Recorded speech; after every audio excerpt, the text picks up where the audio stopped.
Bienvenido al podcast de culturaocio.com.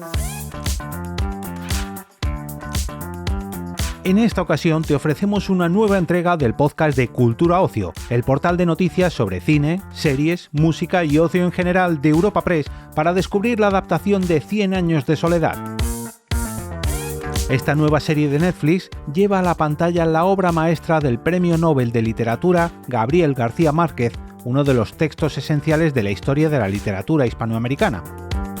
Y lo hace, tal y como asegura la directora y productora ejecutiva Laura Mora, plenamente consciente de que su tarea no es superar al libro, pero sí intentar hacerle justicia con una serie que aspira a acercar la obra a las nuevas generaciones.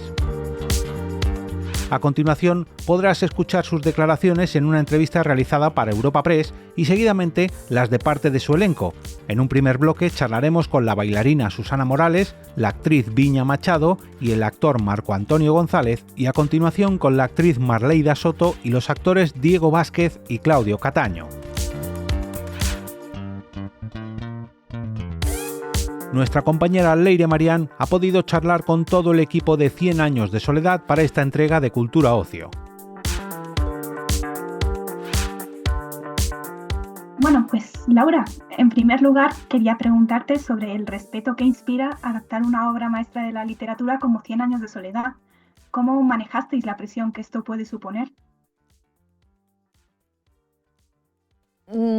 Pues yo creo que uno todos los días, pues porque yo en este momento estoy filmando la segunda temporada, entonces sigo como muy metida de cabezas en el proyecto. No hay un solo día de rodaje que yo no tenga miedo.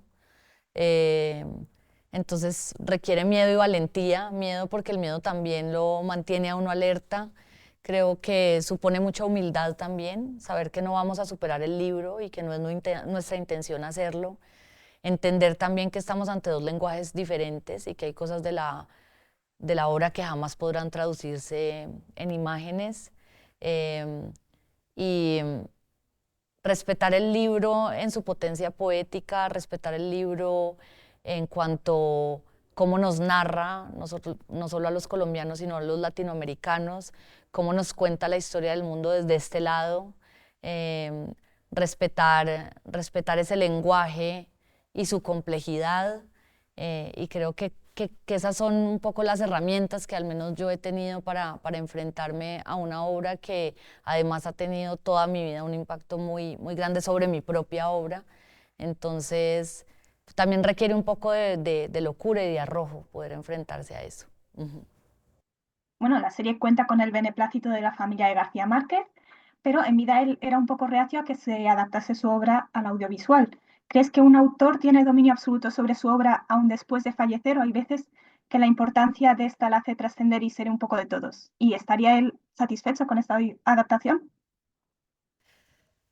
Pues creo que sería muy ambicioso de mi parte saber qué podría pensar él, y tampoco podría responder esa pregunta que me parece que le corresponde más a sus hijos. Yo creo que ellos han cumplido con esas tres cosas que su padre mencionaba, que era que fuera en español, con actores colombianos, rodada en Colombia y en un formato de muchas horas, y creo que la serie pues se presenta como ese dispositivo perfecto para cumplir con eso. Yo pues obviamente espero que esta sea una forma también de acercar a las nuevas generaciones al libro, y en ese sentido me gustaría pensar que sí, que la obra, después de que un autor fallece, pues obviamente hay que respetar sus voluntades, pero si esa obra puede acercarse, esa obra tan impresionante y esa obra que sigue teniendo un impacto no solo para Latinoamérica y para el mundo, porque eso es lo que hace una obra de arte, una obra literaria, una obra cinematográfica grande, es también que pueda seguir vigente en el tiempo, que lo que nos hable es tan universal y tan humano, que siga ayudándonos a la comprensión del mundo. Entonces a mí sí me gustaría pensar que las series pueden acercar al libro a las nuevas generaciones. Mencionabas que uno de los requisitos era que el equipo fuese colombiano. Entonces, ¿cómo de importante era la nacionalidad, pues, de eso, del equipo? ¿Se podría haber contado a lo mejor esta historia con un equipo pues de fuera, a lo mejor angloparlante o de otra nacionalidad, o tenía que ser colombiano? No, yo sí creo en esas cosas que, digamos, en esos puntos clave que Gabriel García Márquez le mencionó a su familia en cuanto a la posibilidad de una adaptación. Yo sí creo que esta obra tiene que ser hispanoparlante y tiene que ser caribeño parlante. Creo incluso en la importancia del acento caribe, en la autenticidad de la obra. También creo que debía contarse en Colombia. Este lugar mítico del que habla y que es Macondo, pues es también este terruño que llamamos Colombia. Y el equipo técnico y artístico, pues todos los actores son colombianos, a excepción de Pietro Crespi, que es un actor italiano, y Melquiades, que es un actor español, que también son sus nacionalidades en el libro. Y en el equipo tenemos gran participación de México. Alex García López, el director de los otros capítulos, es argentino. Creo que al final somos un continente que se hermana a través de la obra y a través de la literatura y a través del cine. Entonces, si bien me parece que el componente colombiano era fundamental, pues también tener estas otras nacionalidades latinoamericanas también le aportan un montón al trabajo que hemos hecho. Cien años de soledad ha sido calificada a veces de inadaptable. Entonces, quería preguntaros cuáles han sido las principales dificultades que habéis encontrado a la hora de traducir la historia al lenguaje audiovisual. Creo que lo primero es entender que hay muchas cosas que no se pueden adaptar y que hay muchos momentos que la gente atesora del libro que solo pueden existir en forma literaria. Creo que uno de los retos principales era que hay veces hay conflictos en el libro que pueden pasar de manera muy profunda, pero que se escriben en una línea, pero que audiovisualmente tienes que elaborar muchísimo más para que se cuenten. También la dificultad de los diálogos. El libro tiene muy pocos diálogos y poner a hablar estos personajes era un gran reto para las guionistas y para nosotros luego en el trabajo con los actores. Creo que aterrizar las ideas del realismo mágico también era un gran reto, cómo se iban a representar esos momentos poéticos o que la gente asume como más delirantes o como surreales. Todo ha sido un reto, pero hemos contado, digamos, con un equipo y un talento de un nivel tan grande que cada obstáculo lo hemos ido sobrepasando siempre volviendo a la obra como una gran guía. Hemos hablado pues de los aspectos del libro que a lo mejor se pierden inevitablemente en la traducción, pero ¿hay algo que gane la historia al pasar a ser serie? Pues yo espero pensar que más que ganar, que puede estar a la altura de la belleza de la historia, ¿sabes? Como yo sí creo que hay unos personajes que son tan entrañables de carne y hueso como lo son en la imaginación del lector. Creo que una Marleida Soto como Úrsula Iguarán, un Diego Vázquez como José Arcadio Buendía, un Claudio Cataño como el coronel Aureliano Buendía, pueden estar y tener la potencia de esos personajes en el libro. Entonces eso me parece como un gran logro de la adaptación audiovisual. Creo también que hay una calidez y que hay una manera de contar los momentos poéticos que si bien creo que no pueden competir con lo que cada lector imagina, sí puede dar otra manera de habitar esos lugares de belleza del libro. Y ahí creo que más que la serie sea mejor que el libro, que eso nunca va a pasar, creo que la serie debería leerse más como un complemento del libro y como un complemento a la belleza del libro. ¿Cómo crees que resuenan los ecos de la historia de Macondo y los Buendía en el mundo actual? Uf, creo que muchísimo, y por eso te decía ahora que uno sabe que está ante una gran obra literaria, cinematográfica, artística, cuando es vigente a través de los tiempos, cuando sabe casi que adelantarse al tiempo que viene en cuanto a su lectura del presente. Creo que estamos ante un mundo supremamente dividido, donde volvemos a estar casi que en ese mismo lugar en el que está Macondo en esa primera parte, entre la tensión entre liberales y conservadores, lo estamos viendo en el mundo de hoy. Estamos viendo las arremetidas muchas veces de la iglesia mezclada con la política. Estamos viendo un mundo que hay veces le da espalda a su propia humanidad, pero también un autor que le interesan los vivos, que le interesa la vida. Y en ese sentido yo creo que el libro y la serie también, si bien hacen eco del mundo de hoy y la gente puede relacionarse mucho con la realidad que estamos viviendo, también es un llamado de atención a cómo la belleza también puede salvarnos. ¿Cuál ha sido su influencia en particular en la cultura y la sociedad hispanoamericana a través de las décadas? No, yo creo que eso es inmenso. A mí me ha impresionado mucho como la relación de afecto que la gente tiene con el libro. Em, y por eso hablo de la belleza, porque si bien es un libro muy duro y es un libro que en muchas cosas hace eco con una tragedia griega, y es un libro que narra la dureza de las fuerzas que se gestan en el continente latinoamericano.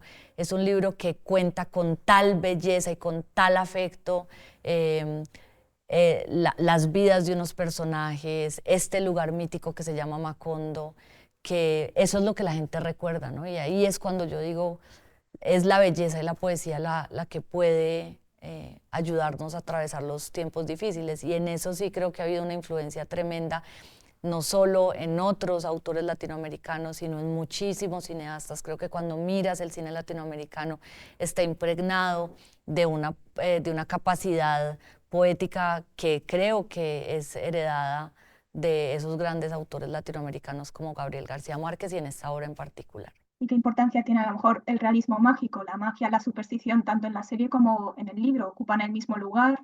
Sí, yo creo que para nosotros era muy importante aterrizar la idea de realismo mágico, porque el realismo mágico también es un concepto académico que se le dio a la obra cuando no sabían qué nombre ponerle a esta nueva forma literaria. Y eso se ha confundido muchas veces con fantasía, superstición, pero no deja de ser una lectura poética del libro, de una lectura poética del mundo, una mirada poética sobre nuestra realidad que tantas veces supera la misma ficción. Entonces creo que aterrizar ese concepto y no irnos solo hacia un lugar fantasioso, sino un lugar impregnado de poesía y realismo, hace que yo creo que es un gran triunfo del acercamiento audiovisual que ha hecho la serie. Uh-huh. ¿Qué elementos considerasteis necesarios para plasmar la esencia del clásico y a la vez presentar algo que se sintiese actual, como preparado para las audiencias de hoy en día? Yo creo que no hubo tanto pensado, no creo que la idea era cómo llegarle a las nuevas audiencias, sino ser, entre más auténticos seamos, entre más hayamos estudiado y entendido el libro y sus formas y sus símbolos, creo que más posibilidades de alcanzar las audiencias universales. Lo mismo que hace el libro. El libro es profundamente auténtico, está anclado a una idiosincrasia muy particular y sin embargo se convirtió en este clásico de la literatura. Entonces creo que la serie intenta también ser muy auténtica y en ese sentido podrá llegarle a las nuevas y a las viejas generaciones. Hablábamos de la poesía, del simbolismo y todo eso. ¿Cómo habéis tratado de traducirlo del lenguaje literario al audiovisual? ¿Alguna herramienta que hayáis utilizado en particular, algún método? Pues como te decía, creo que al aterrizar que la idea de realismo mágico no relacionada con fantasía, sino como con una postura más poética y más mística del mundo, también eso hizo que no nos aventuráramos hacia grandes efectos visuales, sino todo lo contrario, intentar hacer todo de manera muy artesanal, muy física, muy en la cámara, y que realmente sientas que esas cosas y esos eventos le están pasando a los personajes sin necesidad de un artificio visual. Y creo que eso es lo que van a ver. Lo que van a ver en la serie es que todo está hecho de manera muy física y material, y en eso contrarrestar esta idea simplemente de fantasía o de un más allá, sino de la relación de la gente con sus pasiones, o con sus fuerzas ocultas, o con el universo mismo. Eso sería todo. Muchas gracias. A ti. Muchísimas gracias. Las estirpes condenadas a 100 años de soledad no tenían una segunda oportunidad sobre la tierra. José Arcadio Buendía y Úrsula Iguarán eran primos, aunque su matrimonio era previsible. Cuando ellos expresaron la voluntad de casarse, sus parientes trataron de impedirlo. No importa dónde vayas, nunca vas a poder escapar de tu destino. Pues un poco para todos, os quería preguntar sobre el respeto que inspira adaptar una obra maestra de la literatura como Cien años de soledad, ¿no? Dar rostro a personajes tan míticos. ¿Cómo manejasteis la presión que esto puede suponer? Creo que era un reto diario y cotidiano, por eso que dices que era una responsabilidad gigante, por el imaginario, por el peso que tiene la historia, por el peso que tienen los personajes, y ser muy, muy minucioso, muy respetuoso, muy responsable con los detalles, con quién era tu personaje, con cuáles eran sus móviles, cuál era su humanidad también. Y poder entenderla en completud para poder pues, entregar el 300%. Hola, Leire. A veces como actriz prefiero no pensar en el resultado, prefiero pensar en el momento presente y entregarme a lo que estoy viviendo en el set con mis compañeros a través de la historia, poder disfrutar el ser y estar ahí. Y lo que venga, tanto críticas como halagos, como la repercusión que tenga a lo largo de la historia, yo se lo dejo completamente al universo, porque yo no puedo trabajar pensando en el ojo del otro, ¿sabes? En el espectador. Yo trabajo pensando en mi equipo, en mi personaje, en mi director, en todo lo que nos rodea, porque ya solamente saber que uno iba a hacer 100 años de soledad, o que yo iba a ser Pilar Ternera, el imaginario común, todo esto creo que no lo hubiese podido lograr. Tocaba desprenderse y sigo desprendida de todo eso. Siento que todo lo que venga es un inmenso regalo. Lo único que sí tengo certeza es que lo dimos todo, que fue un equipo que nos acompañó, que nos guió. No estamos solos. La televisión no se hace sola, el audiovisual no se hace solo y no se hace de la noche a la mañana. Esto ha sido un trabajo arduo de años para poder regalárselo hoy a ustedes y regalarle esta obra magnánima. Es un premio Nobel, ¿no? De un Nobel, es de las obras de literatura más grandes que hay en Latinoamérica. Tocaba desprenderse de eso para poder hacerlo. Bueno, yo tengo un ritual que aquí te tiro este secreto. Respeto por la obra, respeto por el equipo, respeto por este ser que puso todo allí sobre la mesa sin quedarse nada. ¿Y cuál es el secreto? Volver a la casa y cortar los tomaticos, cortar la cebolla para los huevos.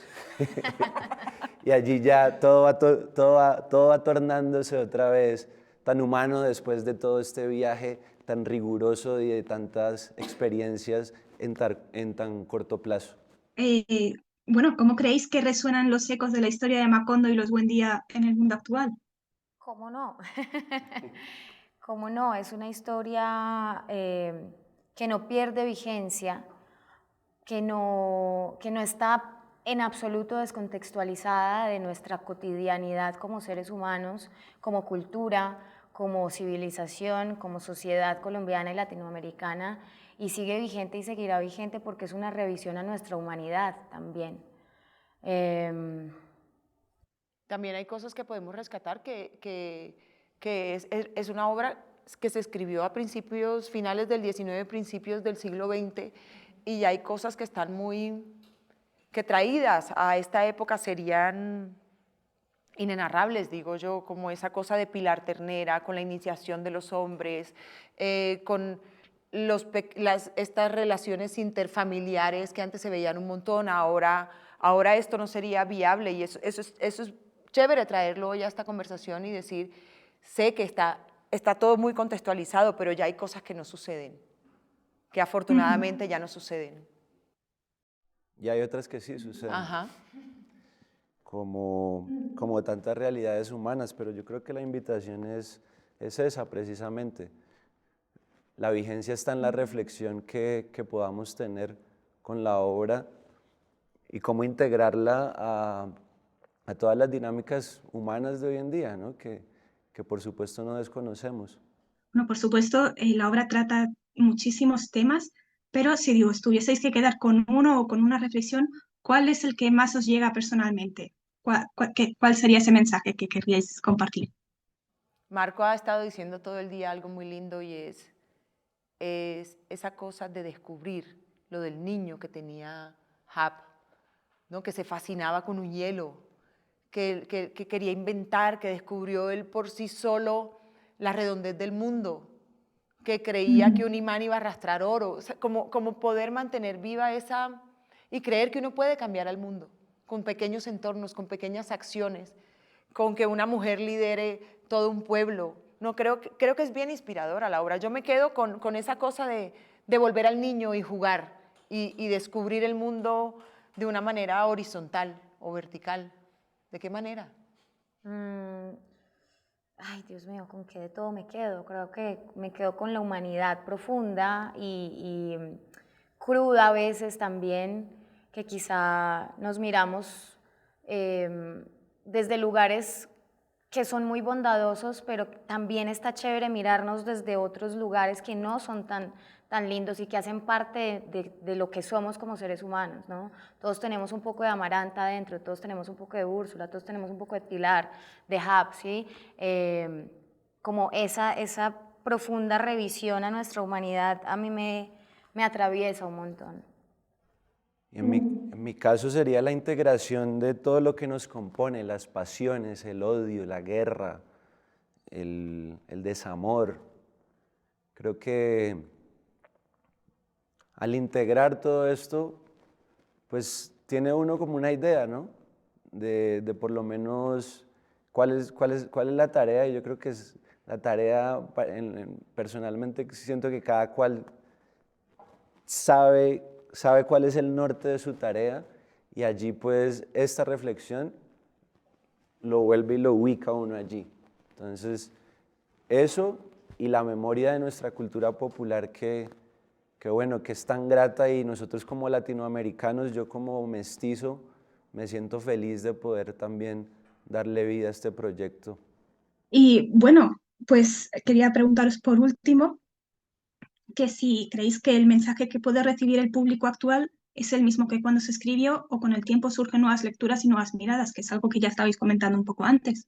Claro, la cultura se transforma a sí misma todo el tiempo porque cambiamos como seres humanos y nosotros traemos a la vida la cultura, entonces es algo que se retroalimenta entre sí, y asimismo la mirada, así como tú no eres la misma persona cada vez que lees el libro y no tienes la misma interpretación, pues así mismo sucede a lo largo de los años y de nuestra historia como seres humanos. Entonces, siento que las miradas cambian mucho dependiendo del contexto, dependiendo desde dónde la mires, porque la puedes mirar desde lo cultural, desde lo económico, desde lo social, desde lo amoroso, lo puedes mirar desde muchas partes y eso irá cambiando a lo largo de los años, creo yo. Sí, yo le abono a eso de que somos seres cíclicos. Vivimos en un planeta cíclico y por ende el descubrir de cada ciclo es como lo que uno debe apreciar. Y a las futuras generaciones que se lo gocen y que se indaguen también, que nos indaguemos.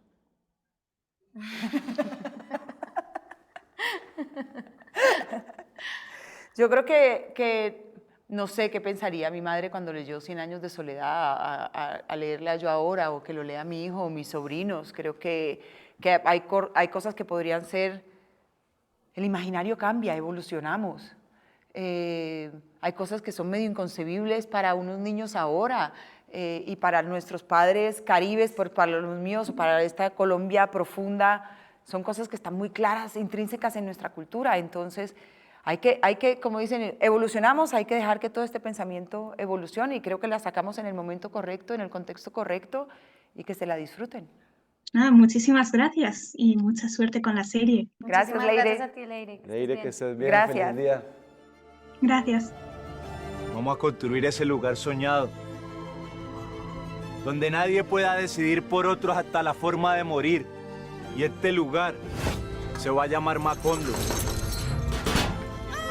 Aureliano fue el primer ser humano que nació en Macondo. Nació con los ojos abiertos, mirando el mundo con una curiosidad sin asombro. ¿Qué pasa, hijo? ¿Qué fue? Estoy enamorado. Juro que nunca te vas a casar con mi hermana. El amor es una peste. ¡Carguen! ¡Apunten! ¡Viva la revolución! Buenos días. Buenos días. En primer lugar, quería preguntaros pues, sobre el respeto que inspira adaptar una obra maestra de la literatura como Cien años de soledad. ¿Cómo manejasteis la presión que esto puede suponer? Yo creo que inicialmente, como bien lo decís, hay una responsabilidad muy grande por darle forma a los personajes, por contar la historia, precisamente por el respeto que inspira la obra. Y pensar inicialmente en de qué manera lo que nosotros íbamos a hacer con nuestros personajes estaba en línea con el imaginario de los lectores, pues implicaba una carga muy fuerte. Y creo que fue despojarse precisamente de ese miedo y de esa carga para poder avanzar en el proceso de creación, porque de lo contrario nos quedaríamos presos en tratar de estar en línea con todos los imaginarios de los lectores y no dar rienda suelta también a nuestras propias percepciones y los procesos creativos que estábamos llevando a cabo para darle vida a los personajes. La serie cuenta con el beneplácito de la familia de García Márquez. En vida él era un poco reacio a que se adaptase su obra al audiovisual. ¿Creéis que un autor tiene dominio absoluto sobre su obra aún después de fallecer o hay veces que la importancia de esta la hace trascender y ser un poco así de todos?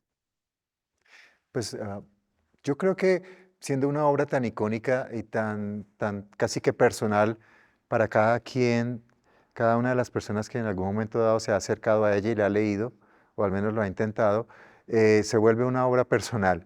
Entonces, me parece que es el mérito absoluto que tiene Cien años de soledad y el hecho de que se pueda presentar desde un lenguaje audiovisual que, por supuesto, no supera el imaginario de quien está leyendo, pues implica ciertas observaciones que para la mayoría de nosotros siempre siguen siendo un anhelo, porque desde que yo hice la primera lectura de Cien años de soledad quería verlo en imágenes. Entonces, siento que hay una oportunidad hermosa de conocer y de mezclar este par de lenguajes que existen en nuestra vida, en nuestro entendimiento y en nuestro crecimiento intelectual. Bueno, a Cien años de soledad se caracteriza por seguir a varias generaciones de una familia. ¿Fue difícil condensar la personalidad en vuestros personajes en los pocos capítulos que quizá les correspondían? Primero, es curioso porque finalmente la manera en que se trabajó la serie es justamente lo opuesto. Se nos dio mucho tiempo para poder habitar los personajes y para poder fusionarnos, entender y vivir desde adentro esta saga familiar. Porque finalmente eso es lo maravilloso de esta historia, que además es una historia coral, donde hay grandes personajes, pero el gran protagonista es la historia, es Macondo y es esta familia, los Buendía. Esta tragedia, esta comedia, esta saga de sangre y de soledades encontradas. No, tuvimos la posibilidad de habitar esto de verdad con mucho tiempo, de desarrollar los personajes con minucia de relojero suizo, cosa que no es una costumbre en el audiovisual y sobre todo en el audiovisual colombiano que sea muy normal. Entonces creo que ha sido un privilegio y se nos dio no solamente el tiempo necesario, sino tiempo de sobra. Sí, y quería acotar también que no solamente se nos permitió ese espacio como de trabajo minucioso, de análisis del texto, de creación colectiva, porque en últimas aquí lo que tenemos es todos los esfuerzos y las juntanzas de muchas voluntades, de muchos artistas, de muchos directores, las visiones que todos tenemos de la obra se juntaron para que de alguna manera entre todos construyéramos la historia de los Buendía, la historia de Macondo, la historia de estas generaciones, la minuciosidad de ese trabajo, la responsabilidad y el respeto con el que se llevó a cabo fue lo que nos permitió precisamente ir contando la historia sin afanes, irla habitando poco a poco, irla respirando y para los intérpretes que tenemos, versiones más jóvenes, ir también haciendo este trabajo conjunto en el proceso de construcción del personaje, para poder que pudiera estar en un solo tono toda la interpretación y no tuviéramos como estos saltos y se sintiera que de pronto era un rompecabezas que no tenía patas ni cabeza y que cada uno estaba contando la historia que quería contar. No, aquí está la historia que todos los que participamos en el proyecto queríamos contar. Bueno, ¿qué destacaríais de vuestro personaje? ¿Cómo fue el proceso para meteros en su piel? Yo creo, por ejemplo, en el caso de la matriarca de los Buendía, atendiendo un poco como al proceso interpretativo que me corresponde, que es ya la madurez del personaje y sobre todo donde ocurren tantos cambios en sus vidas, yo destacaría precisamente la manera como el personaje resurge, aparece, aunque aparece por supuesto desde el principio, la vemos todo el tiempo como una mujer muy fuerte, que sabe tomar muy buenas decisiones, pero antes de que José Arcadio se pierda en la locura, pues es una mujer que está como a un lado, ¿no? Tiene fuerza, por supuesto, toma decisiones, pero está a un lado. Pero es a partir de este punto de quiebre de José Arcadio en el árbol donde aparece de verdad toda la tenacidad y la fuerza que los lectores encontramos en Úrsula Iguarán. Es una mujer que comienza a tener que tomar decisiones por el bienestar de su familia y desde todos los ámbitos, económico, social, amoroso, afectivo, no solamente al interior de la familia, sino al interior de Macondo. Y son precisamente todas estas vicisitudes y todas estas circunstancias de vida que van apareciendo en ella la que hace que aparezcan todos estos matices tan maravillosos en el personaje, para no quedarnos solamente en el personaje duro, porque sí, sino también ir encontrando las grietas que van a ir tejiendo poco a poco su soledad. Bueno, yo creo que los procesos son individuales y pues con esta maestra Marleida y cada uno de nosotros y Claudio con sus extraordinarios años de profesionalismo y esos personajes tan fabulosos que ha logrado hacer, hemos podido encontrar cada uno como su punto de acercamiento a los personajes. Particularmente en 100 años de soledad, como es una obra tan conocida, como es una obra tan compleja en cuanto a la posibilidad que tenemos siempre de imaginar cómo son cada uno de ellos, pues simplemente era empezar a creer en nosotros mismos desde la credibilidad de lo que está expuesto en un guión, a acercarnos a hacerlo nuestro. Y en ese, creo que en la medida en que hemos podido aprender a escribir, a aprender latín, aprender sánscrito, aprender todas las cosas que requería el personaje para que empezara a tener peso en su cuerpo, empezó a crecer también la existencia de este José Arcadio, de ese Aureliano, y pues creemos que esa cuota de verdad está al 100%. Yo quisiera decir, lo más brevemente posible, inmediatamente la idea que comenzó a estructurar el trabajo que desarrollé a lo largo del proyecto, bueno, la idea, son dos ideas específicas, la dignidad de la derrota, que no es lo mismo que el fracaso, y la pérdida, como una constante, no en el personaje, sino en la vida en general, y cómo poder relacionarlo con mi propia existencia, porque, y esto desde luego no es un axioma académico de ninguna manera, porque carezco de esa capacidad. Es la manera en que yo entiendo mi trabajo y yo necesito estar directamente relacionado en mi propia existencia con los personajes que interpreto, porque además creo que carezco de histrión, entonces necesito vivirlos de verdad. Y en este caso quería conscientemente poder dialogar con mis propias pérdidas a través de este personaje. Y eso es, creo que, lo que me permitió encontrarle un sentido personal a la interpretación del coronel Aureliano Buendía.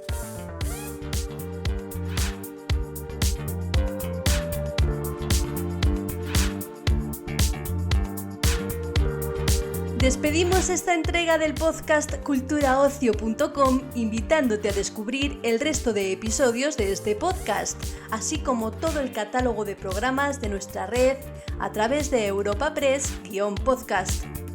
Recuerda, todos ellos están disponibles en las principales plataformas de podcasting.